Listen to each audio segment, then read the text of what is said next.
It was really good, and it's the natural focus. Well, it was always the natural focus of our band. I mean, we would maybe start the show a little bit more spread out, but as soon as it got serious, everybody meets by the drums, and that's when you can actually feel everything happening. It was still just as exciting as it always was. Yeah, we had a series of rehearsals running up to the O2 quite naturally, and in every rehearsal, Jason really played his heart out, and it was really good. I mean, we all played our hearts out, to be honest with you, but it was really good, and yeah, we had a really good communion, I think, on the night of the O2.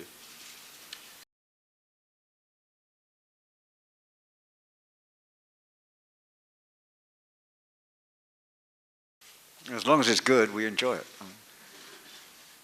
I used to be better looking than this. I'm quite concerned about all that stuff, really.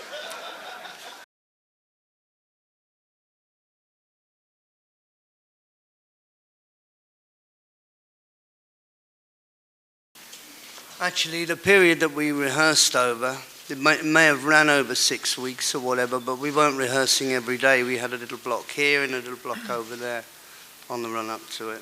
I just wanted to let you know that. We've been thinking about all sorts of things. And then we can't remember what we were thinking about.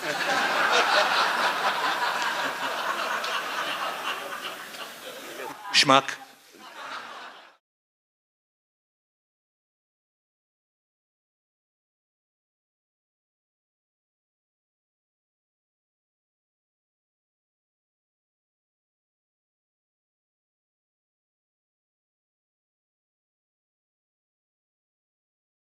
Well, in the past, in the 70s when we were touring, the sets would sort of be a reflection of what we've done in the past and then what was there on that latest album. On this, we had a chance to have a real retrospective of the career, and so that's why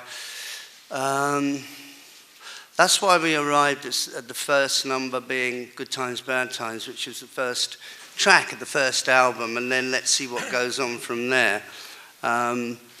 I think we made a pretty good choice right across the board in the time that we had. But we paid good attention to it. And the pacing of the set was interesting because with no warm-up gig, we had to get it right and make sure that, we'd assumed and we worked on it and we felt it was the right set. And I think it went well.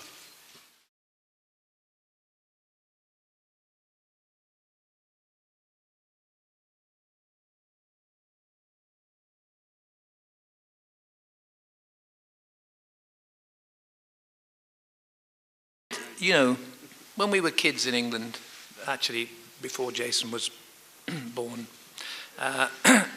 we were, I guess, individually in different parts of Britain, we were all really avid music lovers and vinyl junkies. And the greatest thing on the planet would be ever to be considered to be signed by Atlantic Records. For British people, I think the integrity and the roster of Atlantic music was phenomenal and probably unbeatable. Maybe a couple of little labels in New Orleans did some great stuff too. But I mean, so the years that first album, taking that home with an Atlantic label on it and showing it to your friends, it didn't really matter what happened after that. Everybody hated you, for getting that far. And as the years progressed, Amit became quite attached to us. I think he liked the after-show relaxations that we had, and more than perhaps Jerry Wexler did. What do you think, Jim? Yeah. And so, time went on, and Amit, he never really lost his energy and his love of